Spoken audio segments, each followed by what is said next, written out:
আসসালামু আলাইকুম রহমতুল্লাহ। কেমন আছেন সবাই? আশা করছি সবাই খুব ভালো আছেন। আমি এই মুহূর্তে যেটা দেখাতে চাচ্ছি আপনাদের, সেটা হচ্ছে আমি প্রায়ই এখানে হাঁটতে আসি, বিশেষ করে সকালবেলা। তো প্রতিদিনই হাঁটতে এসে আমার চোখে যেটা ধরা পড়লো, বিশেষ করে এই যে এখানে একটা পাখি আমি সব সময় দেখতে পাই, যেটা কিনা এখানে বসে মাছ শিকার করে।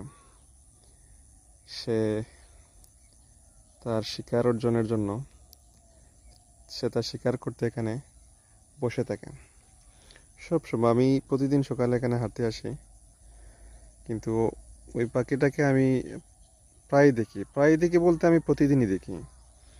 সে সবসময় এখানে বসে থাকে। যখনই কোনো চুনোপুঁটি কিংবা মাছ